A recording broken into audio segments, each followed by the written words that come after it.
Hey, y'all. When I first started Real Life, Real Crime, the podcast, I went to CrimeCon and I met Jami Rice, who's the host of Murderish, and she's since become my best friend in podcasting. And so let me tell you a little bit about her and her show. Jami Rice's podcast, Murderish, is a true crime podcast that delves into true stories of murder, disappearances, and other creepy events. Also featured are in-depth interviews with high-profile people in the true crime community. This podcast will take you on a deep dive journey through interesting cases, beginning the date of the crime and ending with a courtroom verdict. If you're fascinated by true crime and all that embodies the genre, this podcast will appeal to you. Listening to this podcast doesn't make you a murderer. It just means you're murder-ish. While you're listening, make sure to subscribe via the link in the episode description on Apple Podcasts, Spotify, iHeartRadio, or wherever you get your podcasts. Thanks.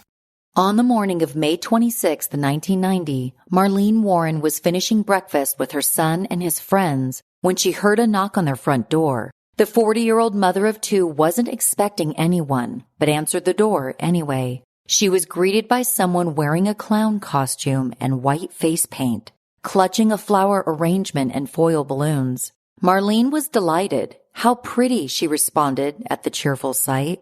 Then, suddenly, everything changed. As moments later, the clown pulled out a gun, aimed it at her face, and pulled the trigger. The bizarre attack left the community puzzled and horrified, at a time when authorities were ill-equipped to find answers. This is Jami, and you're listening to Murderish. Join me as I walk you through this strange case involving Marlene Warren. This case takes us to Wellington, Florida, an affluent village in Palm Beach County located southwest of West Palm Beach.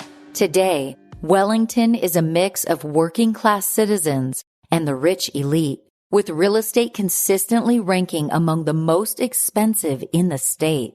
It's also been a popular spot for part-time residency by celebrities, such as Bill Gates, Bruce Springsteen, and Tommy Lee Jones. Wellington is well known for its role in equestrian events. It's home to the Winter Equestrian Festival, the biggest and longest-running equestrian festival in the world. The festival runs annually for 12 weeks, from January to April, and generally contributes around $300 million to the state's economy. But the way the village is now is a far cry from its early days. With the help of state legislation in the early 1950s, Charles Oliver Wellington transformed underdeveloped tracts of land into fertile farmland. Due to its proximity to the Florida, Spark something uncommon this holiday with just the right gift from Uncommon Goods. The busy holiday season is here, and Uncommon Goods makes it less stressful with incredible hand-picked gifts for everyone on your list, all in one spot. Gifts that spark joy, wonder, delight, and that's exactly what I wanted feeling. Hey, y'all, I ordered a super cool piece. It's a candle with a sculpture of LSU's Tiger Stadium on top of it. And each officially licensed laser-cut wooden replica features up to 4 layers of detail, creating a bird's eye view of a specific football field, seating section, and more. And every label includes your stadium's name, the team's logo, and school location. And it has a coconut, soy, vegan wax infused with sandalwood smell that creates tailgates and touchdown scent profile, reminiscent of game day. It's invigorating like fresh cut grass and nostalgic like smoke from a pre-game grill, and calming like the crisp autumn air of a new semester on campus.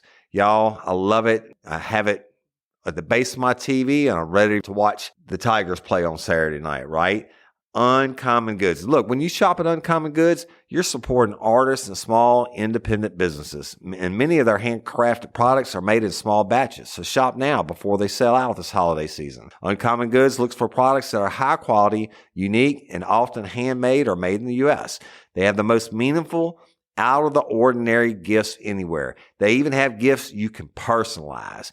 From holiday hosts and hostess gifts to the coolest finds for kids, to hits for everyone from the book lovers to diehard sports fans. Uncommon Goods has something for everyone, not the same old selections you can just find anywhere. And with every purchase you make at Uncommon Goods, they give $1 to a nonprofit partner of your choice. They've donated more than $3 million to date. So to get 15% off your next gift, go to uncommongoods.com/RLRC. That's uncommongoods.com/RLRC for 15% off. Don't miss out on this limited time offer. Uncommon Goods, we're all out of the ordinary. Hey y'all, let me tell you about Gobble. All Gobble meal kits are pre-prepped. That means less work for you and less waste in your kitchen. Their meal kits include everything you need so you can save time at the store or just skip that trip entirely. I got the box in and I had 3 different meals. I had a Kung Pao chicken, crispy fish tacos, and a beef bourguignon, however you say it. But let me tell you about the classic beef bourguignon. Look, it came with beef pot roast and a beef broth concentrate, red wine demi-glace, cremini mushrooms, cipollone onions, mashed potatoes, baby carrots, and rosemary thyme butter. It was so easy to make. Literally like 15 minutes it took Cindy. And let me tell you something, and all the dishes were fire, but this thing was like a taste explosion in my mouth. It's just unreal. We got to spend more time together and more time doing the things we love because everything came in this one single box right to my door. So see what a difference Gobble will make for your household. Right now, they're offering my listeners a fantastic limited time deal. You get $120 off across 4 boxes plus free shipping and free cookies. And let me tell you, those cookies, I ate one that was sin-baked and it was delicious. Go to gobble.com/real life. That's GOBBLE.com/real life for $120 off your first 4 boxes. This offer is not available on the home site, so don't miss out. This is genius. It's taste explosions in your mouth like you never had. To Everglades, severe flooding was a problem. By serving as chairman of the Acme Drainage District and overseeing the development of drainage and flood control in the area, Wellington was laying the groundwork for a thriving community. For the last 2 decades, Wellington has seen its population double. With the village's modern school system and immaculate playgrounds, it drew in a lot of young suburbanites striving to raise families in a safe, serene setting. In the 1990s, while the crack cocaine epidemic plagued bigger cities, Wellington seemed to be the solution. Kathy Foster, one of the village's founders and its first mayor, captured it well to the Palm Beach Post by saying, "At the time, we didn't lock our doors. We lived in a bubble of insulation out here, but coastal living comes at a price. While there are rental properties, monthly rates are twice as high as the rest of the state. Homes also come at a premium. One exclusive neighborhood known as Aero Club would run you anywhere from $1 to $5 million to call it home." Referring to the houses in the area as palatial would be an understatement. Each estate features its own backyard grass airstrip for the residents' private jets and helicopters.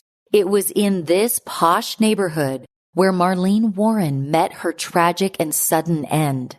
It seemed like the least likely setting for a cold-blooded murder. Marlene Mae McKinnon was born in Michigan on April 15, 1950. She was the middle daughter with 2 sisters named Debbie and Leanne. By all reports, the McKinnons moved around frequently. They spent some time around California before moving back to the greater Detroit metro. Marlene's grandfather owned a farm just north of the city, and the girls spent a large portion of their childhoods there. At some point in her adolescence, Marlene's parents divorced. Her mother, Shirley, eventually remarried, taking her new husband, Bill Twing's, name. Marlene's youth didn't last quite as long as most.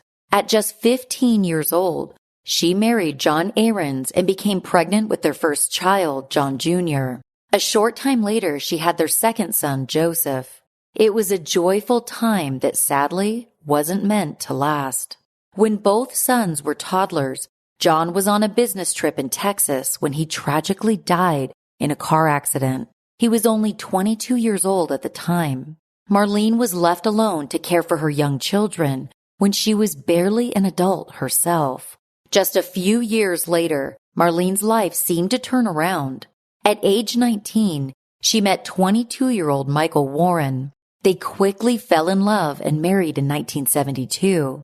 The first several months of marriage were spent in Mount Clemens. Hey ladies, are you feeling overwhelmed by hormonal changes? Well, you're definitely not alone. There are more than 1,000 hormone disruptors living in our environment right now. It's in your food, your water, the air you breathe, the clothes you wear, your skincare products. They all mess with your hormones. Then there's the natural hormone changes your body goes through, premenopause, menopause. And while it's a natural process, it doesn't mean you have to suffer through it. The good news is you don't have to suffer through it anymore, because now you have Hormone Harmony, a formula made only with herbal ingredients that are shown to reduce hormonal symptoms in women of all ages. Hormone Harmony is not just a hormone support and supplement. It's become a phenomenon. Women can't stop talking about it on social media. A bottle of Hormone Harmony is sold every 24 seconds. And the biggest benefit?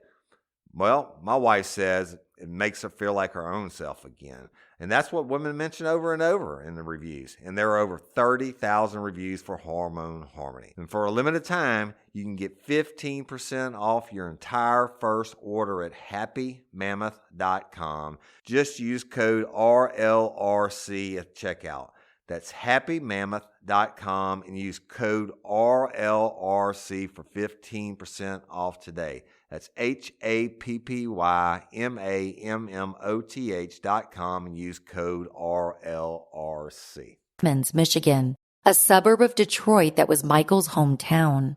Marlene and Michael soon decided to relocate their family to Florida.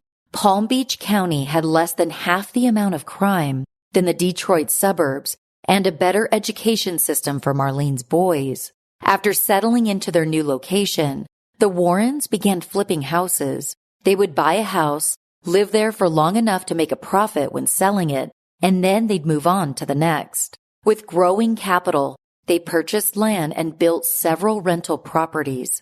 They expanded this venture to 17 buildings scattered across Palm Beach County. Marlene would manage and maintain the properties while juggling her other job as a cargo ship inspector. Before long, Michael had new ideas to expand their wealth. In the 1970s, he opened Bargain Motors, a used car dealership, and Bargain Auto Rentals, a car rental agency. Both were located in West Palm Beach. Though the businesses were mostly successful, Michael was conducting some shady business. He eventually faced charges of odometer tampering, a third-degree felony. He was caught after 2 used car buyers reported him for rolling back the mileage count and charging them more than the car's true value.